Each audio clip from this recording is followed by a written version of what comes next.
Nessa noite com vocês e ser o portador da palavra de Deus. Quero convidá-los a abrir as suas Bíblias em Juízes, capítulo número 6. Eu gostaria, o pessoal da sonoplastia, se puder me ajudar, Almeida Revista e Corrigida, pode ser? Obrigado, Almeida Revista e Corrigida, capítulo 6, verso do número 16 em diante. Enquanto você procura, eu quero louvar a Deus pela família pastoral. Deus abençoe pastor Adão, pastora Ruth, Deus abençoe. Eu vim pensando no caminho, né? Falei, já pensou se chegar lá como o nome do pastor é Adão, eu tive a sorte e o nome da pastora ser Eva. Vai ser benção demais, né? Cheguei aqui, perguntei ao obreiro, falou, é Ruth. Eu falei, oxe, já pensou se fosse Eva? Que alegria, que satisfação conhecer o senhor, pastor, a família pastoral. Deus abençoe a todos de uma forma muito especial. Eu sou ali de Osasco, servimos ao Senhor Jesus ali entre nossos irmãos da Bleia, como diz o ditado popular, né?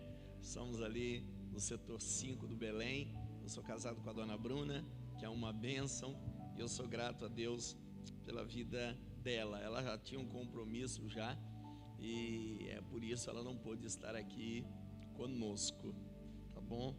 Todos acharam Juízes, capítulo de número 6, verso número 16. Enquanto você está procurando,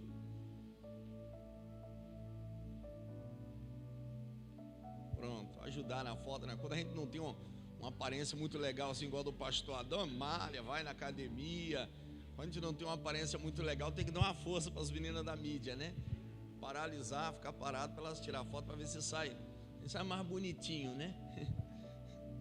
Gente, enquanto você procura aí, deixa eu dizer, ao sair daqui você vai encontrar alguns materiais. Nossa, eu vou falar agora, porque às vezes no final a gente está ministrando, enfim, aí fica chato falar no final, né?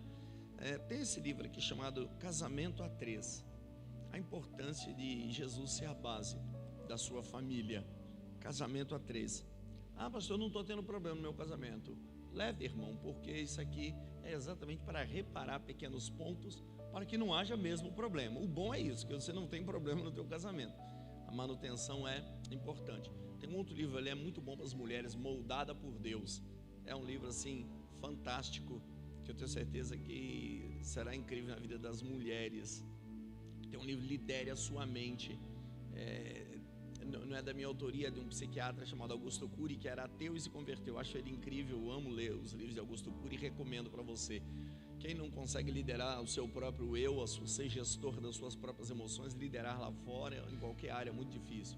Então é um material excelente. Temos um material didático para criança de 1 a 12 anos de idade também, que é muito bom para o seu filho, neto, enfim. E além de termos bíblias lá de estudo com letra hiper gigante, e que você não vai encontrar um preço igual, nem na Amazon, nem em qualquer outro lugar. Você pergunta lá o valor da minha e na mesma hora pesquisa na internet. E eu duvido que é um preço menor do que a minha. Temos bíblias comuns também. Você pode adquirir esses materiais lá e ser abençoado. Paga no crédito, cartão, Pix, do jeito que você quiser. Amém? Todos acharam aí Juízes 6, verso 16. Olha o que está escrito. E o Senhor lhe disse: porquanto eu hei de ser contigo, tu ferirás os midianitas como se fosse um só homem. E ele lhe disse: se agora tenho achado graça aos teus olhos, dai-me um sinal de que és tu que fala comigo. Rogo-te que daqui não te apartes até que eu venha a ti, traga o meu presente, outras grafias, a minha oferta, e ponha perante ti. E disse: eu esperarei até que voltes. E entrou Gideão e preparou um cabrito e bolos asmos de 1 efa de farinha. A carne pôs num açafate, o caldo pôs numa panela e trouxe até debaixo do carvalho e apresentou. Porém o anjo de Deus lhe disse: toma a carne e os bolos asmos e põe-no sobre esta pedra e verte o caldo. E ele assim o fez. Volta esse verso aí. Deixa eu só dar uma pausa aí. Não sei se ele pegou a Almeida Revista e Corrigida mesmo. Achei estranho. Será que eu errei? Eu não quero ser chato na mensagem, tá bom? Deixa eu só lhe dizer. Quando você pegar esse texto bíblico nas cópias dos textos originais, o Velho Testamento foi escrito no hebraico. Não está escrito bolos, está escrito pães. Não está escrito bolos. Na hora da fome a gente come bolo, pão, não estamos nem aí, né? Mas a expressão ali não é bolos no hebraico, a expressão ali é pão. Ah, pastor, mas não tem problema. Não, na fome não tem.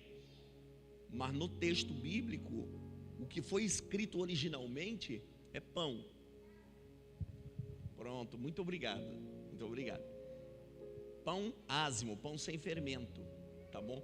Ah, pastor, é pequenas coisinhas de tradução que não faz a Bíblia se contradizer, não coloca a Bíblia como livro que se contradiz. São pequenas coisinhas em questão de tradução. E na fome a gente come o que tiver, né? Bolo ou pão, mas no texto é pão.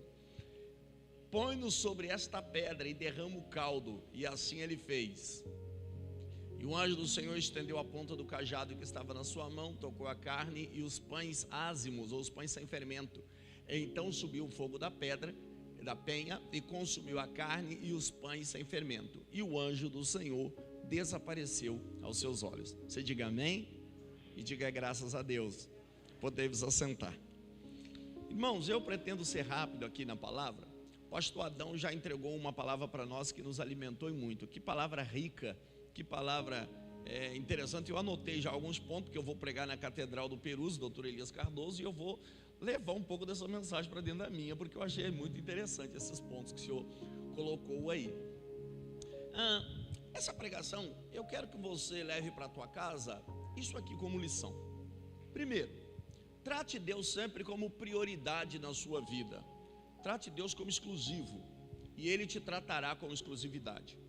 Trocando por miúdos, coloque Deus sempre em primeiro lugar, o reino em primeiro lugar. Trate Deus como exclusivo, e Ele te tratará com exclusividade. Trate Ele como exclusivo, e Ele te tratará com exclusividade. O que é exclusivo? É algo que é raro de ver, é algo que você não vê sempre, é algo que está com alguém, você olha e diz: opa, nunca vi isso aí com ninguém, mas estou vendo com ele, com ela.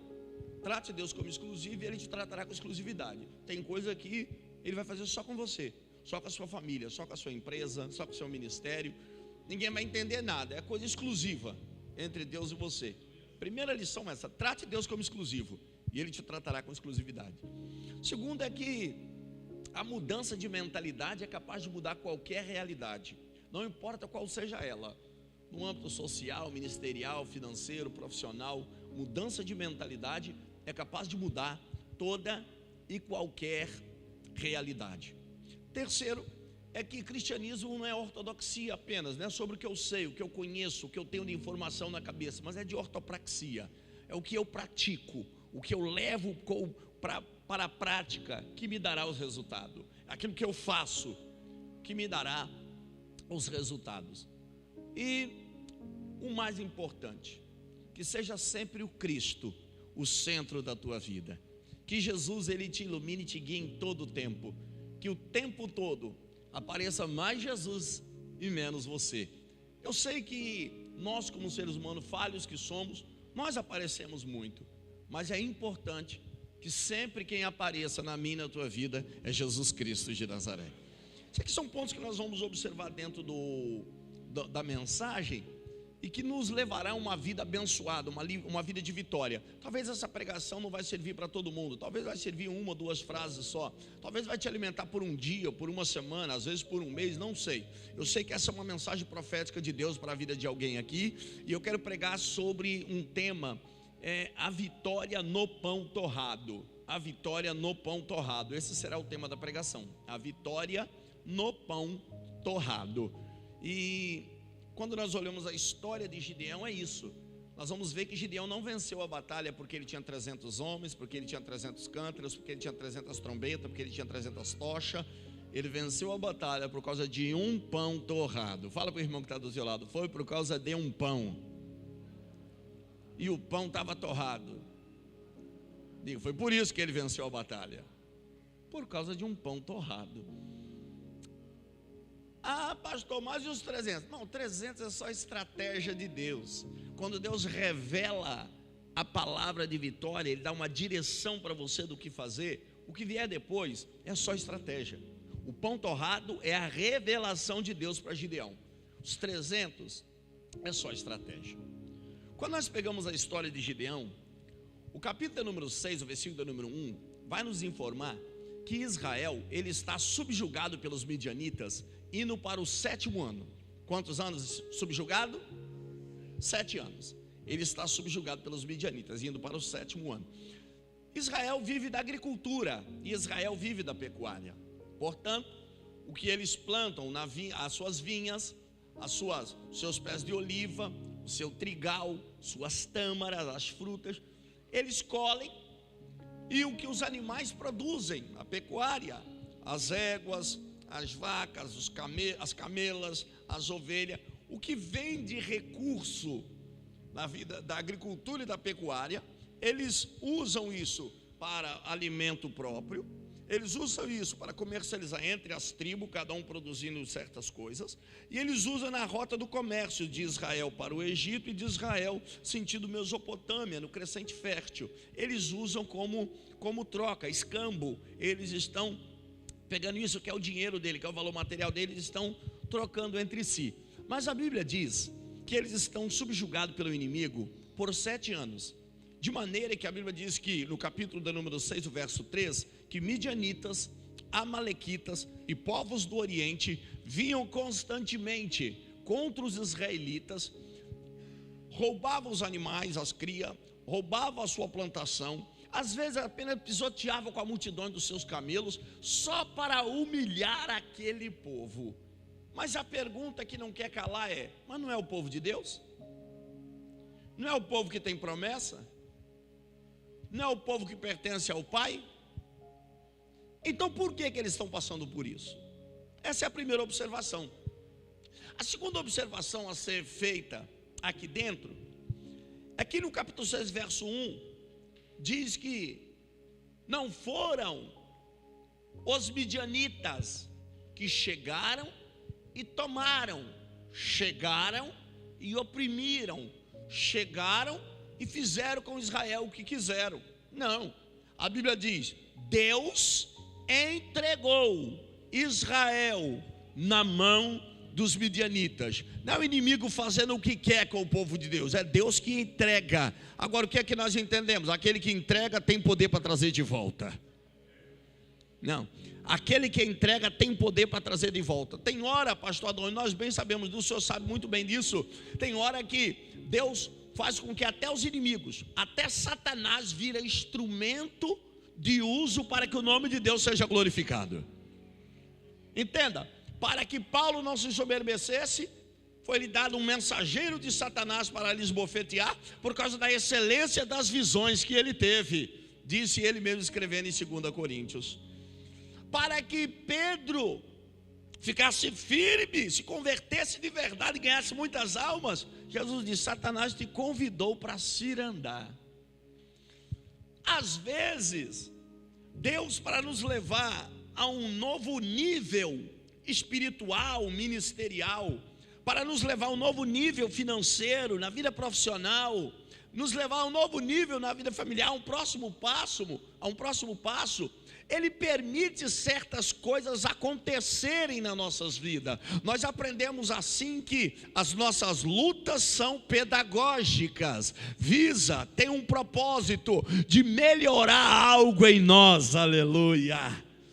Olha para esse irmão que está ao teu lado e diz assim: se está na batalha, não se assombra, fica em Deus, aleluia, porque existe pedagogia até nas nossas lutas. Deus nos ensina por meio delas, às vezes sermos um pouco mais humildes, às vezes orarmos um pouco mais, às vezes voltarmos mais para a palavra, sermos mais assíduos ao culto, darmos mais tempo para as coisas de Deus. É importante isso. A Bíblia diz que Israel está subjugado pelos midianitas, indo para 7 anos. Agora, irmãos, se o povo ficou 400 a 400 e poucos anos cativo lá no Egito, 400 e poucos anos, e Deus foi capaz de resgatar eles de lá, o que é 7 anos para um Deus que resgata de 400 anos, irmão? E quer saber de uma verdade? Talvez um ente querido seu está distante da cruz. Talvez alguém por quem você ora e intercede está distante de Deus. Mas o Senhor está dizendo: não se preocupa, aquele que dá tem poder para trazer de volta. Aquele que entrega tem poder para reaver. Você está aqui dando glória e aleluia sozinho. Talvez aquele que você queria, aquela que você queria que estivesse aqui do teu lado não está. Mas é questão de tempo. Deus vai trabalhar de uma forma sobrenatural nesse negócio. Aleluia! Então, a Bíblia diz que o povo está subjugado por 7 anos. E a Bíblia vai nos dizer que quando o povo está subjugado, o versículo número 2 vai dizer que eles fizeram covas. Eles foram habitar em covas e cavernas. Irmãos, pensa numa loucura. Você morar aqui em Mongaguá.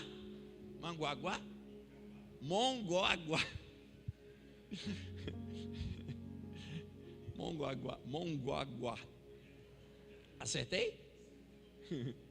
Mongaguá. Imagina vocês morarem aqui e glória a Deus, vocês têm as casas de vocês. E de repente tem que habitar dentro de uma cova, dentro de cavernas, por causa de catástrofes sociais que estão acontecendo. Isso é bom ou ruim? Ruim. A Bíblia diz no verso 2 que eles foram habitar em covas e cavernas. Por que eles foram habitar em covas e cavernas? Foram se esconder, foram se ocultar, porque o inimigo estava atacando. Irmãos, ter casa e ter que esconder por aí, isso é uma vida antissocial. E vamos ser sinceros, Deus não quer ninguém tendo uma vida antissocial. Viver passando necessidade é vida antissocial. E quando nós falamos de vida antissocial no Brasil, eu estava observando, pastor Adão, nós temos hoje 700 mil pessoas presas, encarceradas no sistema penal. Em torno de 200 mil mandatos de prisão para serem cumpridos. Somos o 3º país com o maior índice de população carcerária. Isso é vida antissocial. O que tem ali de gente desviada, filho de crente, gente que Deus tem uma obra, gente que Deus tem promessa, não é brincadeira. O Brasil nunca teve um programa de políticas públicas ou políticas sociais para mudar a vida dessas pessoas. Nem antes do governo atual e nem no governo atual, e nem antes de nenhum desses 2 últimos governos. O Brasil nunca teve um programa de políticas públicas para mudar essa questão. Eu já quero adiantar para você, bandido bom não é bandido morto, e de acordo com a Bíblia, bandido bom é bandido convertido. É salvo, é transformado, é mudado para a glória de Deus. Lembre-se, havia 2 ladrões, ou 2 criminosos, melhor dizendo, quando Jesus morreu. Um à direita, outro à esquerda. O da direita se arrependeu e Jesus salvou. O da esquerda não quis se arrepender e perdeu, mas Jesus deu a oportunidade. Bandido bom é bandido convertido, crente. Você olha hoje, você vai para o centro de São Paulo, você vê tantas pessoas vivendo uma vida antissocial na Cracolândia, dá dó. Eu às vezes lido com pessoas que saem da dependência química, é triste. É difícil você recuperar esse tipo de gente. Vida antissocial. Já peguei filho de crente, já encontrei pastor desviado na Cracolândia. Você vai pelas nossas grandes cidades, nossas avenidas, estão cheias de moças bonitas, rapazes bonitos se prostituindo. Prostituição no Brasil ainda é ilegal, fere a Constituição, é vida antissocial. Eu já viajei a alguns lugares desse Brasil, levando a palavra de Deus. Estive num lugar entre a Bahia e Minas Gerais, chamado Vale de Jequitinhonha, num lugar chamado Itaubim. Meninas de 12 anos de idade se prostituindo por R$1,99, na época que eu passei por lá, R$1,99. Quando você passa na BR, isso é vida antissocial. Agora, por que eu estou frisando isso? Que pela lógica compete ao Estado pegar todos esses que vivem uma vida antissocial e dar-lhes condição de viver de verdade. Mas aonde o Estado tem falhado, a igreja tem cumprido esse papel a pleno contento, aleluia. Você pode ver, na igreja tem ex-dependente químico, na igreja tem ex-assaltante, ex-traficante, tem ex-homossexual, tem ex-prostituto, tudo que viraram crente. A igreja está cheia de gente que saiu da cadeia, se converteu e viraram uma bênção. Eu pude implantar um seminário de teologia dentro da prisão. e para a glória de Deus, pessoas que saíram de lá, formado teologicamente e preparado, pastor Adão, como obreiros, para servir ao lado de pastores e obreiros fiéis, irmão. E tá para ver um obreiro fiel, é o tal do ex-presidiário, porque ele já vem com a política do mundo, de não trair, de ser leal, de ser fiel. É obreiro bom, é obreiro bom. E nós já trouxemos vários lá de dentro. O povo de Israel está vivendo uma vida antissocial, mas é gente com quem Deus tem promessa. Tem muita gente vivendo uma vida antissocial aí, e Deus tem levantado a sua igreja, Deus tem levantado a sua vida. Deus levantou, aleluia, Hope nesse lugar, para levar esperança, para dizer, aleluia, que é possível ao dependente químico, ao apenado, aleluia, ao que está na prostituição, ao que está desviado, o que está vivendo distante da cruz. É possível, porque o Evangelho transforma. O Evangelho consegue mudar o ser humano em 3 dimensões. Muda na maneira de ser, que é o comportamento. Muda na maneira de crer, que é as convicções. E muda na maneira de ver, que é a cosmovisão. Muda na maneira de ser, que é o comportamento, porque ninguém nasce gay, ninguém nasce mentiroso, ninguém nasce idólatra, ninguém nasce alcoólatra, ninguém nasce traficante, ninguém nasce usuário de drogas. Tudo isso é comportamental, tudo isso são decisões, tudo isso são fruto de uma série de acontecimentos que se dá ao longo dos tempos na vida das pessoas. Mas o Evangelho muda na maneira de ser, ele muda o comportamento. Ele muda a maneira de crer, que é as convicções, porque tem muita crença errada por aí.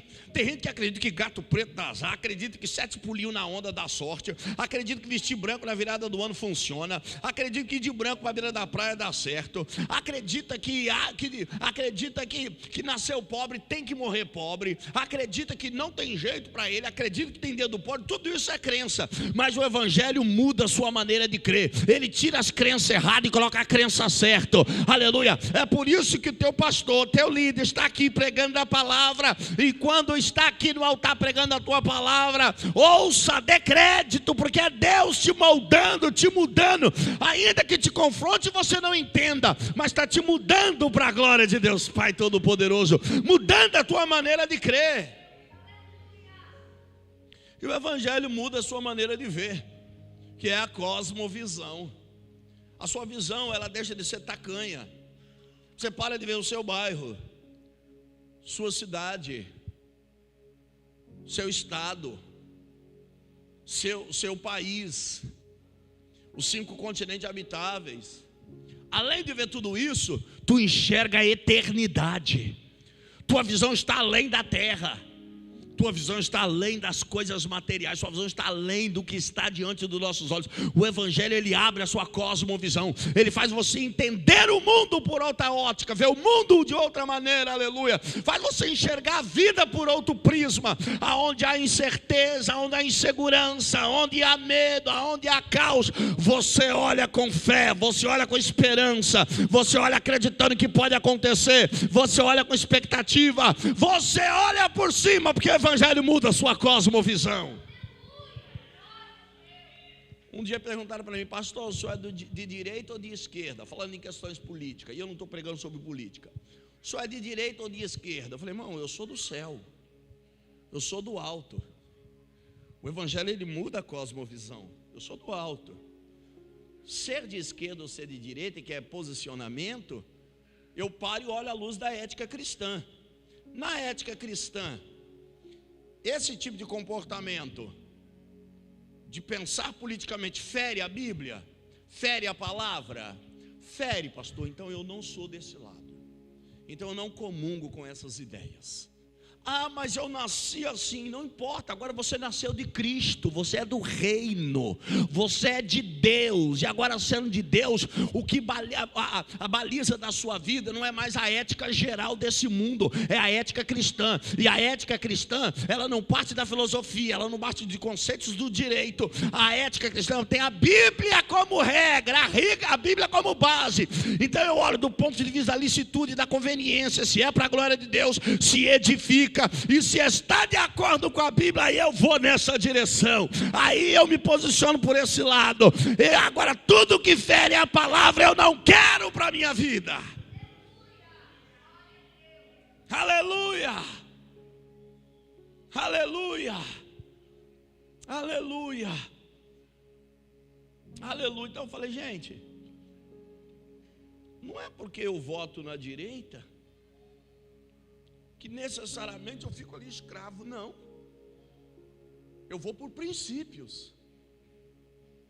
É essa a minha maneira de olhar, à luz da palavra. O povo estava subjugado, mas era o povo de Deus. O povo estava passando por dificuldades no campo mental, mas era o povo de Deus. Você entende que tem problemas, tem lutas, tem incógnitas na nossa mente, tem coisas que nós não entendemos, tem muita dificuldade passando na minha e na sua vida, com a igreja do Senhor Jesus na face da terra, mas você é de Deus, o povo é de Deus, a igreja é de Deus e ninguém pode mexer. O povo é de Deus e é Deus que trata. E na igreja nós temos novos convertidos, que tem coisas que se a gente falar ele não vai entender. Nós temos outros mais maduros na fé, temos gente mais experiente, e o pastor é que sabe o que é a problemada para resolver isso tudo. Porque pregador que nem eu passa por aqui, irmão, prega, dá glória a Deus, aleluia, fala em língua, dá uma relampeada, uma sapateada, pega fogo aqui com você e vai embora. Agora quem está aqui para tratar cada tipo de crente é o pastor da igreja, é quem está aqui todos os dias com você. Aí que está o X da questão. Eu passo rápido. Agora o pastor está aqui, irmão, e ele encontra cada dia um tipo de pessoa, cada dia um tipo de problema, cada dia alguém para lidar, e com a palavra vai levando, vai tratando, vai trabalhando, e como a igreja de Cristo, com todos os problemas, ela vai sendo tratada para a glória de Deus Pai Todo-Poderoso. Israel subjugado pelos inimigos, 7 anos, mas as nossas lutas são pedagógicas. Teve um dia que eles acordaram para a vida.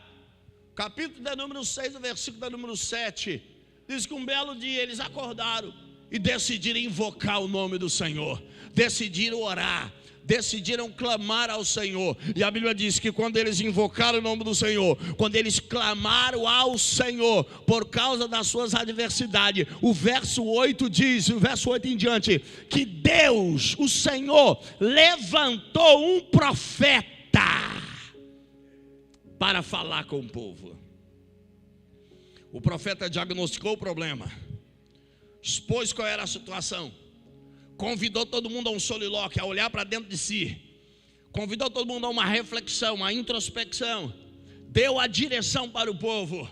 E deixa eu te dizer, no século 21, a igreja de Cristo está precisando de profetas e de profetisas. Eu não estou falando uns cambalachos que nós vemos por aí, pastor Adão. Estamos falando de profeta de verdade, profetiza de verdade. Às vezes está aqui, teu pastor está pregando, é um profeta. A pastora está pregando, é uma profetisa. Um obreiro da casa está pregando, é um profeta de Deus. Tem palavras proféticas liberadas que norteiam, que guiam, que direcionam a tua vida.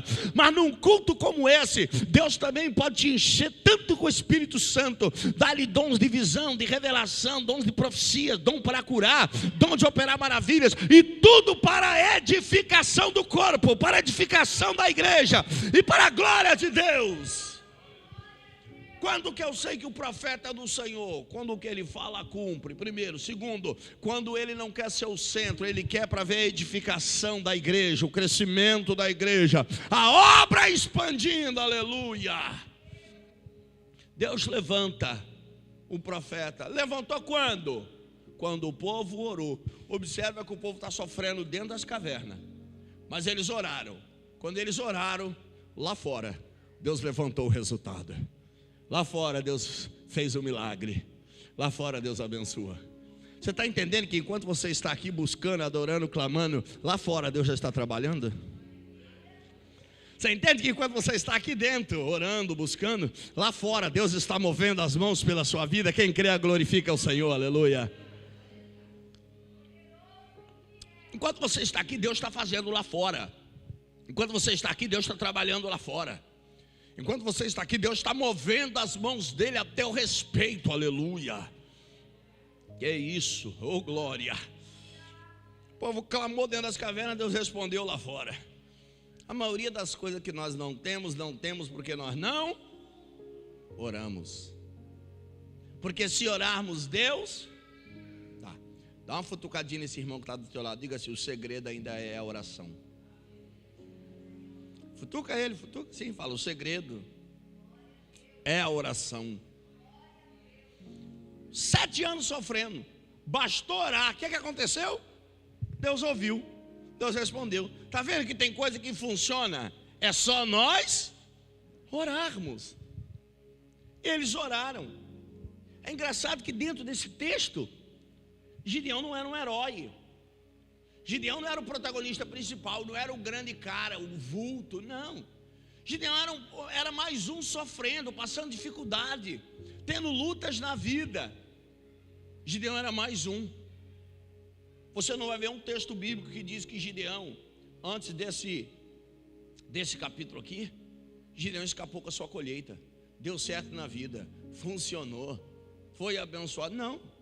Gideão perdeu durante 7 anos como todo mundo. Ficou dentro das cavernas durante 7 anos como todo mundo. Mas no 7º ano ele mudou alguma coisa. Uma chave virou. Mudou alguma coisa da mentalidade de Gideão. Ele saiu da eira e foi malhar trigo no lagar. Essa mudança denota que algo aconteceu aqui dentro. Todo o povo orou, Gideão junto. Mas Gideão não só orou, Gideão agiu. Porque tem gente que ora muito, é bom para orar. O problema dele é ação. O problema dele é agir. E tem coisa nas nossas vidas que muda quando nós agimos. Porque quando você ora, você provoca o mundo espiritual. Quando você ora, as portas se abrem. Quando você ora, o milagre acontece, mas tudo no mundo espiritual. Mas quando você entra em ação, as coisas começam a acontecer na sua vida. Deixa eu te explicar melhor. Eu observo que às vezes tem gente assim: estou pensando em encerrar o ensino fundamental, estou pensando em encerrar o ensino médio, estou pensando em ir para a faculdade, estou pensando em namorar, pedir essa menina em namoro, ou namorar com essa menina, estou pensando em noivar, estou pensando em casar, estou pensando em voltar a dar dízimo, estou pensando em ser um ofertante mais constante na obra de Deus e menos mesquinho, deixar de ser avarento. Eu estou pensando em empreender, em abrir um negócio. Eu estou pensando em me especializar para eu ser um CLT bem pago. Ele vive pensando. O que é que ele não faz? Ele não age. Um dia eu fui pregar em Bruxelas, na Bélgica. Eu cheguei, entreguei os livros meus para um rapaz assim na entrada da igreja. Quando eu estava entrando assim, ele me puxou, falou: pastor, você ora por mim? Eu falei: pelo que você quer que eu ore? Ele falou assim: ora porque eu quero casar. Eu falei: olha que bênção. Aí eu falei para ele: já escolheu a moça? Aí ele apontou de lá de fora assim, ele apontou para cima do altar. Uma menina estava com a guitarra, preparando para o ministério de louvor. Ele apontou para a menina e falou assim: aquela lá. Aí eu de lá, eu olhei assim, falei: pelo menos besta ele não é. Uma menina bonita assim, em cima do altar, preparando para louvar. Aí eu perguntei para ele: já falou com ela? Ele disse: não, eu estou orando. Naquela hora vinha aquela sabedoria do céu, que Deus não dá para o diácono, para o presbítero, para o evangelista, Deus só dá para pastor. Veio aquela sabedoria do céu, e eu falei para ele: vai, seu besta, continua orando. Vai aparecer um mais esperto que você e vai agir. Porque que resposta você quer? A menina está no altar, está no mistério, está buscando a Deus, está cantando, está adorando. É de Deus, irmão. Resultado: entrei, preguei, terminei de pregar. As pessoas vieram à frente para eu orar. Quando eu estava orando, uma menina veio chorando: oi, pastor, olha por mim, porque eu preciso que Deus tire do meu coração um rapaz que eu gosto dele, mas eu acho que ele não gosta de mim. Falei: quem é o rapaz que gosta de você, que você gosta dele? Aquele lá que está cuidando do seu material. Quem era a moça? A mesma que o cara gostava. 2 almas penadas sofrendo por falta de ação, sofrendo por falta de atitude. Fala para o seu irmão que está do teu lado. Fala assim: às vezes, isso aqui só vale para quem está solteiro. Só vale se está solteiro. Fala assim: às vezes a bênção está do teu lado e você não percebe, não age. É crente, está no altar, é fiel, é leal, é abençoado, pronto.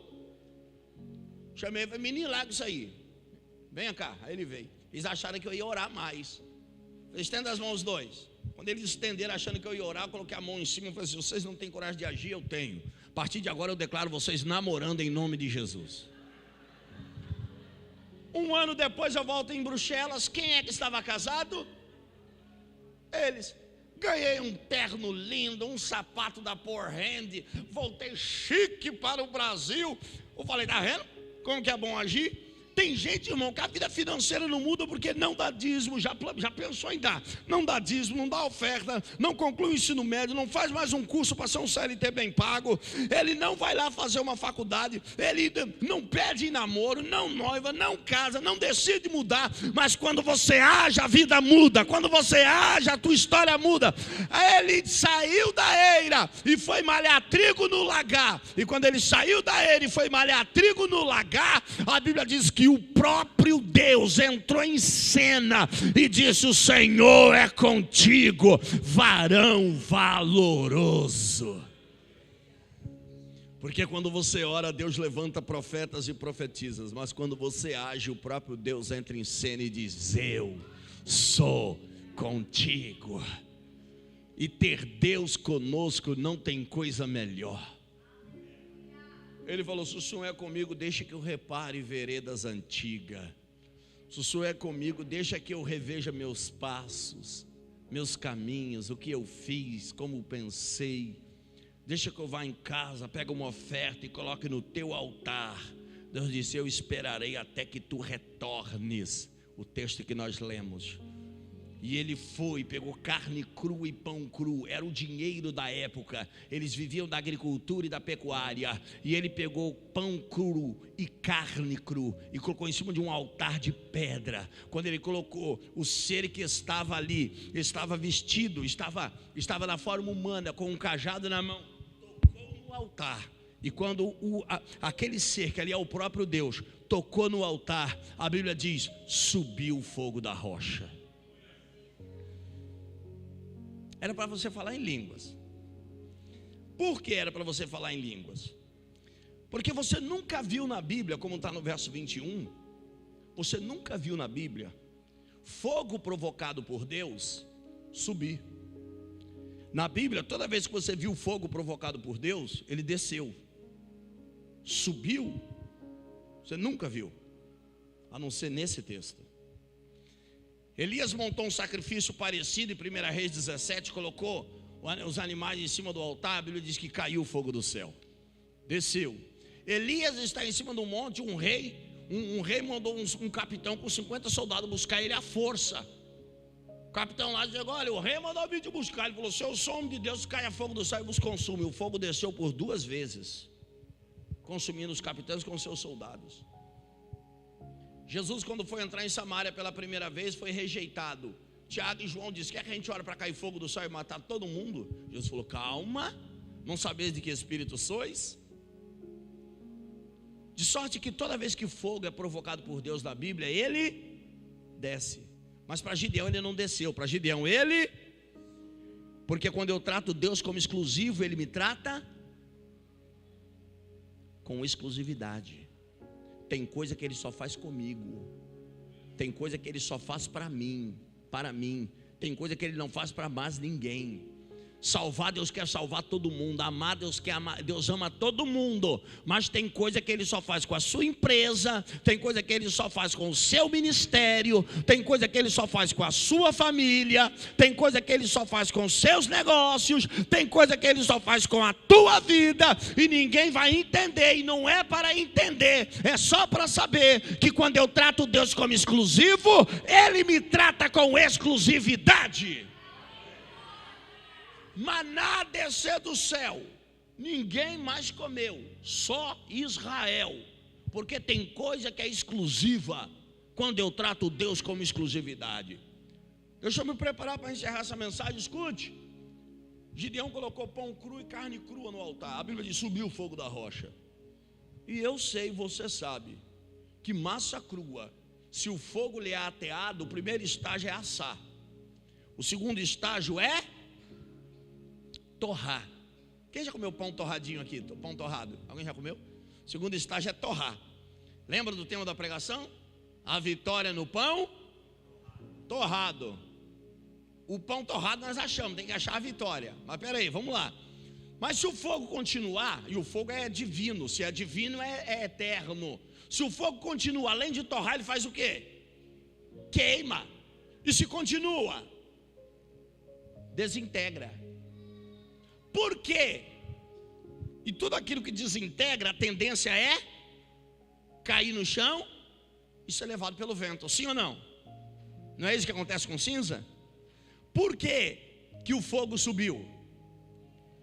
Foi porque o próprio Deus desceu para pegar o que Gideão colocou no altar e levar.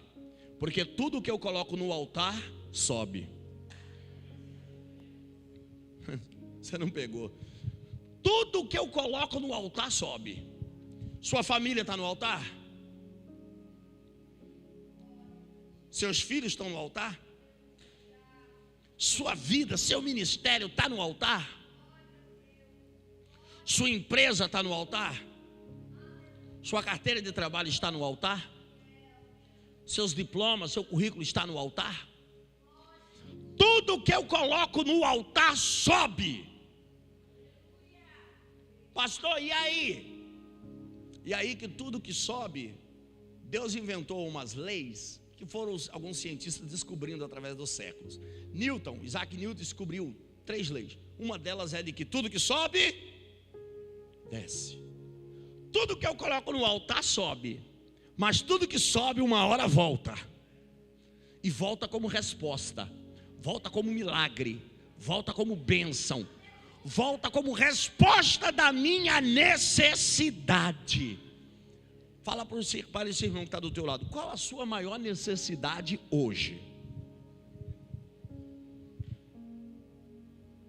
Deixa eu te dizer uma coisa, para nós encerrarmos aqui. Deus falou: Gideão, ok, me agradei do que você fez. Reúne o exército para ir para a guerra. A Bíblia diz que Gideão reuniu 32 mil soldados para ir para a batalha. 32 mil é muito soldado? São muitos soldados? O problema é que depende. Os midianitas, capítulo 8, versículo número 15, vai mostrar eles divididos em 2 partes. Os midianitas estavam com 135 mil soldados, o triplo. Se Gideão fosse para a batalha com 32 mil soldados, um israelita teria que derrotar 3 midianitas. Deus falou: é muito, leva para o rio. Aliás, manda que os covardes desçam da montanha. Desceu 22 mil, pastor Adão. Ficaram 10 mil.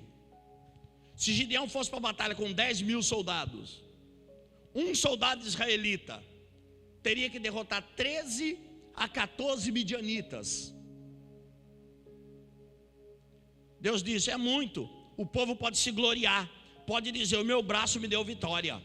Leva para o rio. Os que beber água de um jeito, coloca do lado. Os que beber água de outro jeito, coloca do outro. Resultado: 9.700 de um lado, 300 do outro. Se Gideão pensa como eu, diria: estou lascado. Se Gideão pensa como eu, diria: mas pelo menos sobrou 9.700 para ir para a guerra. A questão é que nem sempre Deus vai apostar onde você aposta. Nem sempre Deus vai escolher onde você escolhe. Nem sempre Deus vai investir onde você investe. Talvez alguém não escolheria Manguaguá para abrir uma igreja, mas Deus escolheu o senhor e disse: é aqui. E é daqui que vai acontecer para outros lugares. Disseram: vai para outro lugar, o negócio é em outro lugar. Deus disse: é aqui, porque é aqui que eu vou honrar, é aqui que eu vou fazer, é daqui que ouvirão falar, e é daqui que saberão que eu te dei um povo para ser preparado para coisas grandes que ainda está para acontecer na terra. Isso é profético, é uma revelação.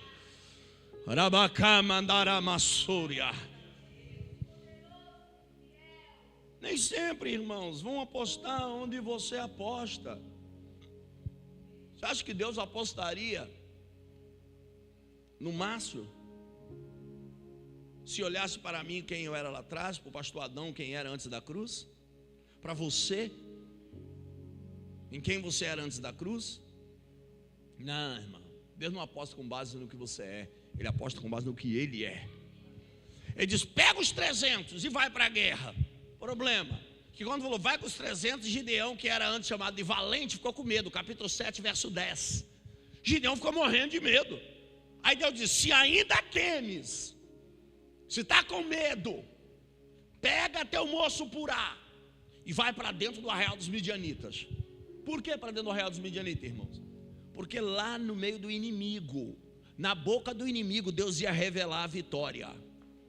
Lembre-se, tudo que eu coloco no altar sobe. Não pode tirar, precisa não. Mas tudo que sobe volta.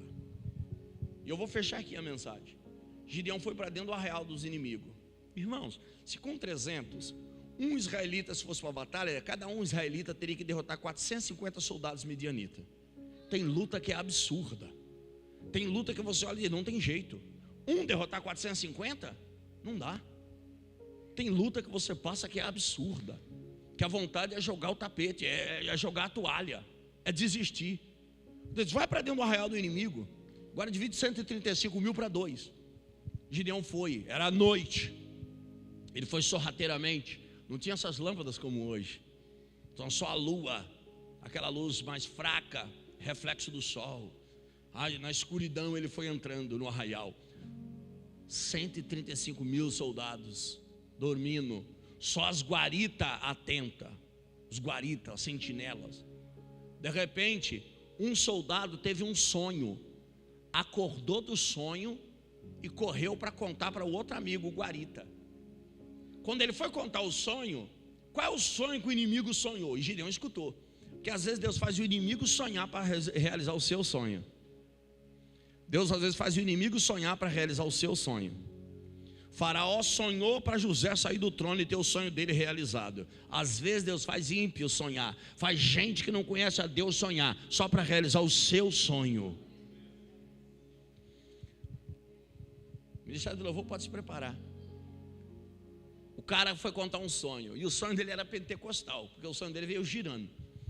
Ele viu algo que descia do céu rodando.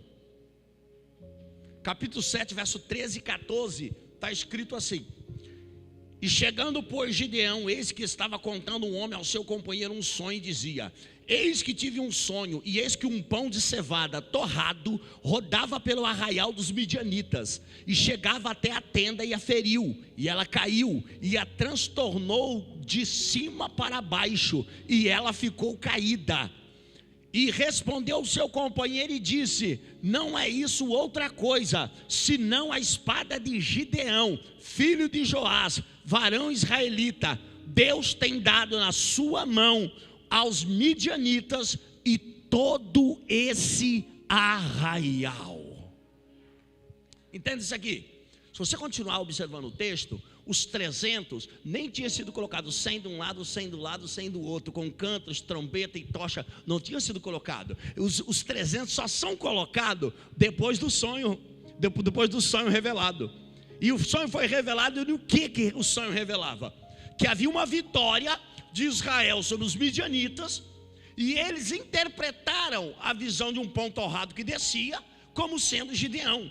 Quando você olha toda a construção do texto, o que Gideão colocou no altar para representar esse pão torrado? Só tem um texto que mostra que é a oferta que ele fez no altar do Senhor, que ele trouxe pão cru e carne crua, e o fogo queimou, torrou, assou e levou. Só que tudo que vai e volta, eu nunca vi um crente que está com tudo no altar, não vê resposta quando a luta estiver grande, quando a batalha estiver travada, quando a guerra estiver intrínseca, quando tudo parecer perdido. Gideão olhou para o cenário, tudo parecia perdido, mas no pão torrado foi revelada a vitória.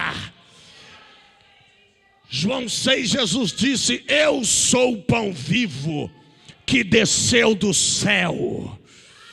Aleluia.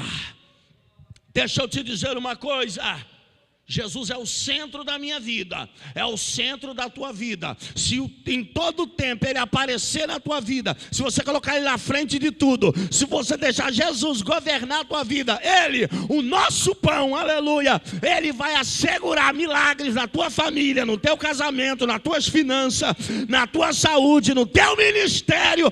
Não tem como dar errado, aleluia.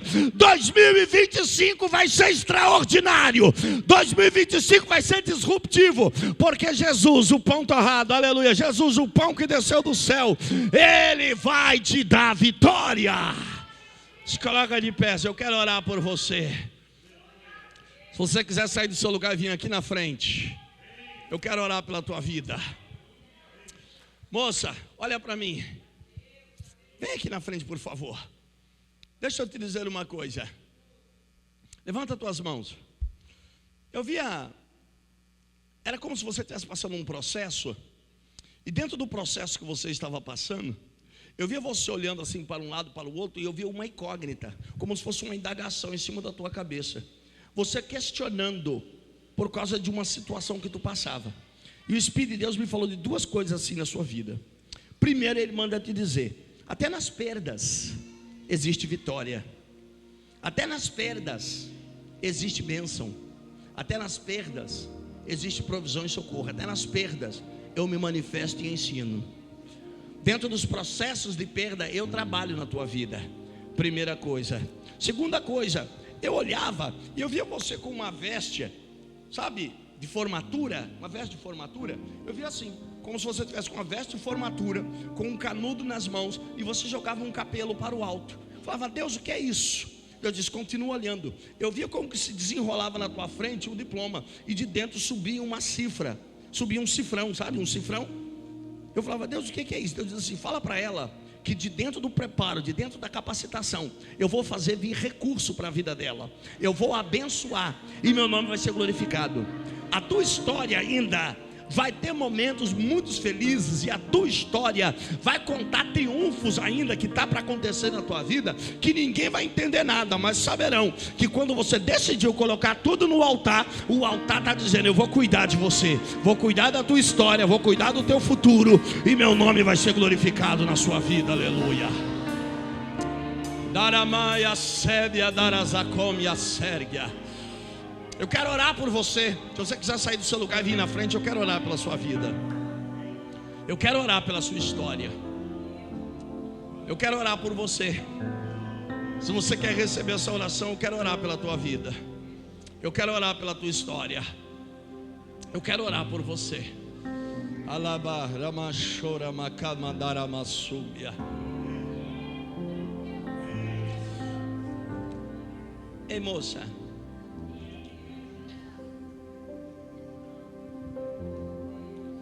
Eu via como se você desse 2 passos para trás e pensasse. E depois você dava 2 passos para trás e você pensava. Era como que você não mudava muita coisa, mas você mudava algo na sua rota, no sentido profissional.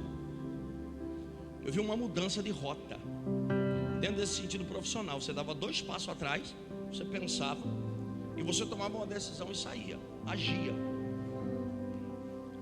A rota não era muito distante, mas eu vi que você mudava um pouquinho a rota. E eu via que no final você dizia assim: valeu a pena.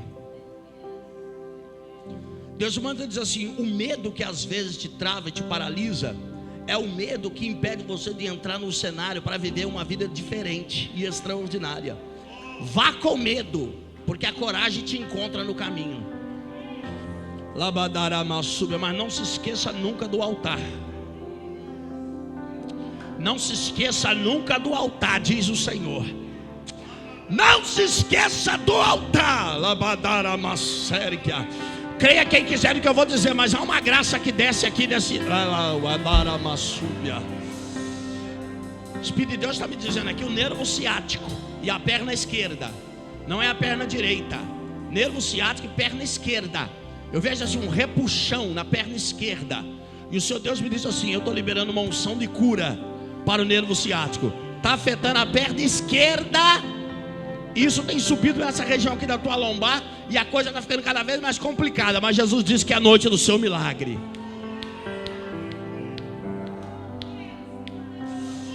Erévia, Zacomia Sérgia.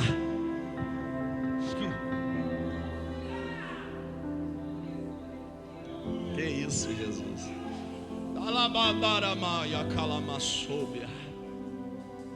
Tem uma unção de cura liberado para esse lugar. Tem uma unção de milagre liberado para esse lugar.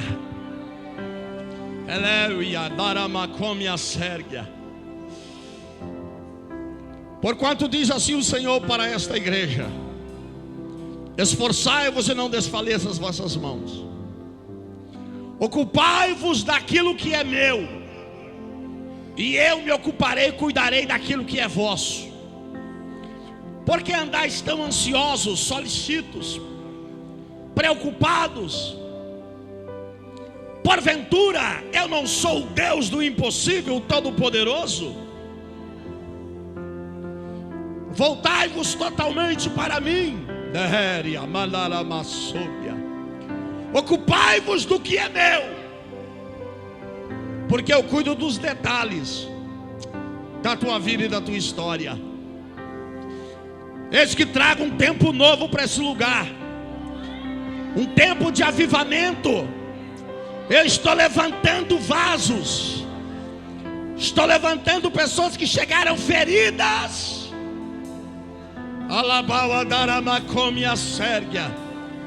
para um novo tempo, para meu nome ser glorificado na terra. Tenho eu dado estrutura para baixo, raiz nesse lugar, porque o tempo é chegado de crescer para os lados, para frente e para trás. E quero eu usar a tua vida para meu nome ser exaltado. Quantas pessoas se perdendo, e você não entende o teu chamado. Para que saiba que eu sou o Senhor, derramo da minha graça, derramo da minha unção, derramo da minha presença, e vos encho com meu espírito hoje.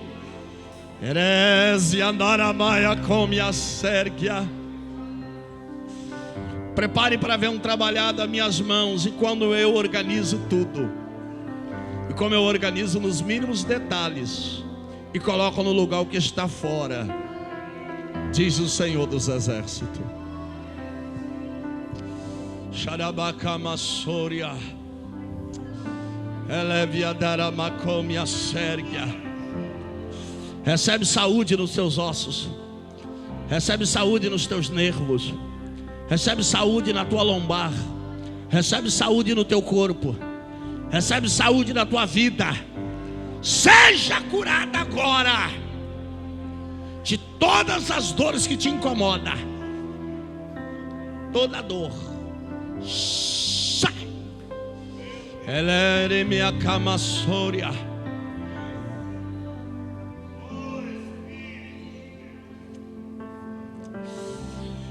Por um tempo a mais tu ficarás naquele lugar.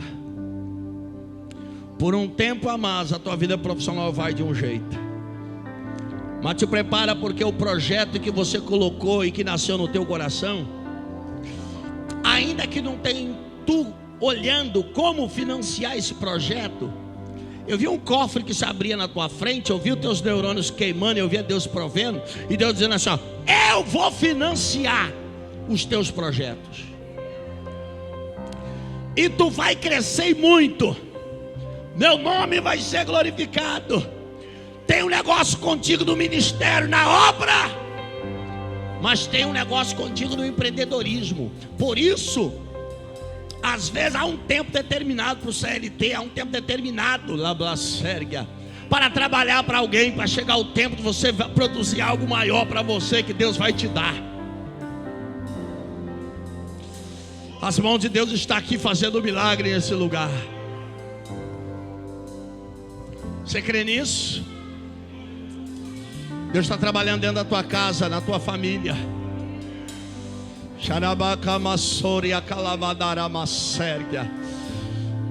Deus está organizando tudo, porque sabe que as dores estão grandes, você não está suportando mais.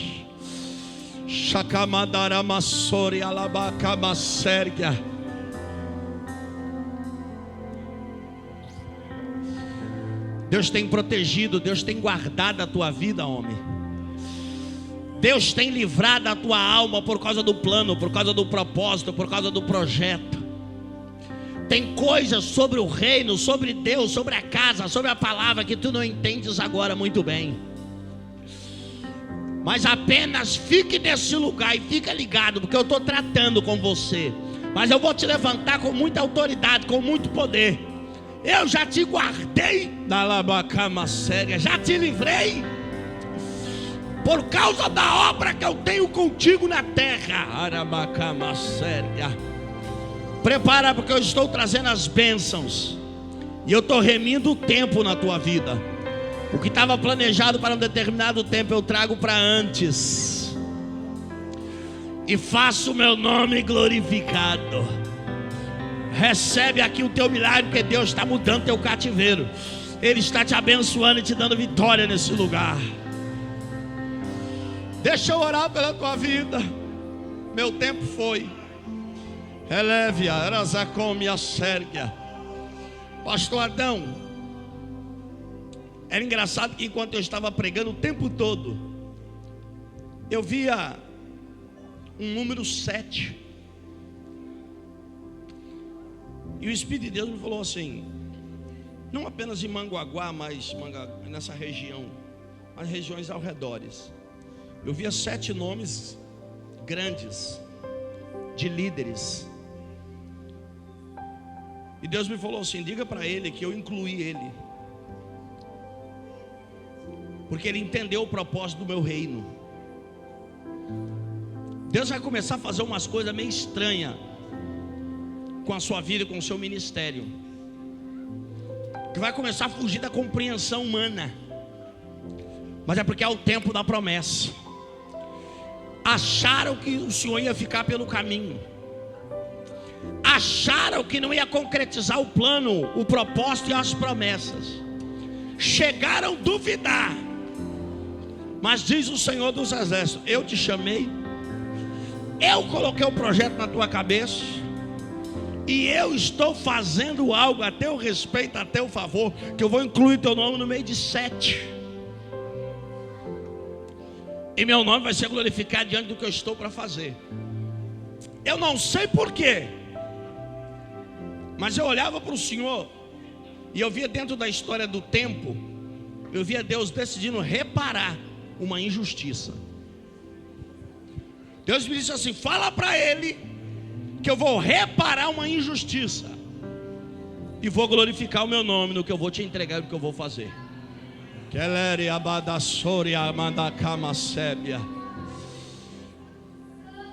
Coloca a mão na tua cabeça, que eu vou orar.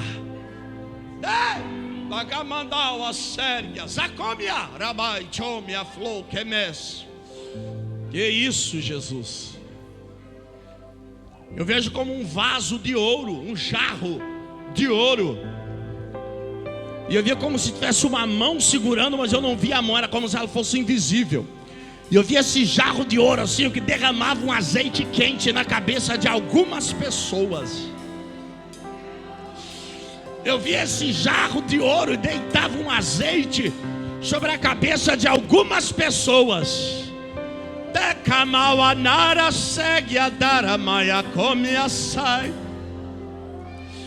Eu vi uma unção que descia sobre a cabeça de algumas pessoas. Que isso, Jesus?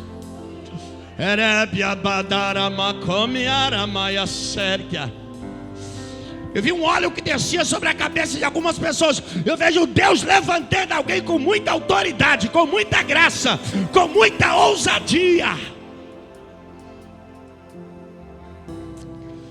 Isso, coloca a mão na tua cabeça, eu vou orar. Quando eu terminar minha oração, eu vou contar até 3. Quando eu contar até 3, eu vou gritar e você vai gritar comigo, sai! E você vai tirar as mãos. Quando você tirar as mãos da tua cabeça, aquilo que nós oramos repreendendo vai sair. E uma unção poderosa de Deus vai descer sobre a tua vida.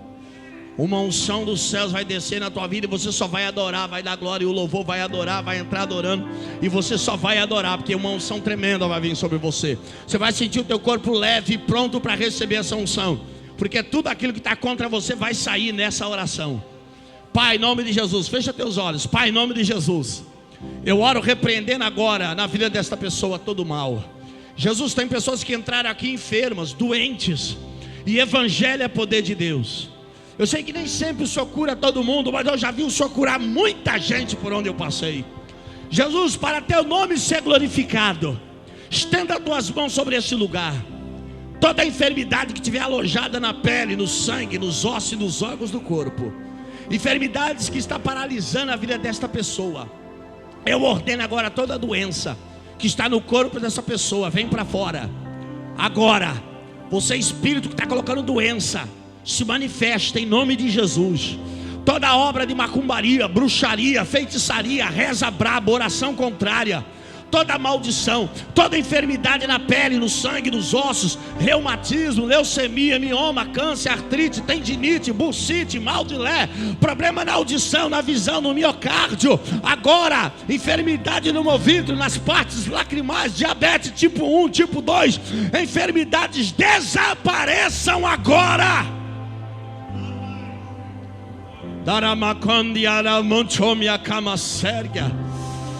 Jesus, coloca o fogo na mão desta pessoa, como foi em cada país que eu passei, que não seja diferente agora. Começa a fazer o milagre da cura, da libertação, do renovo, da restauração.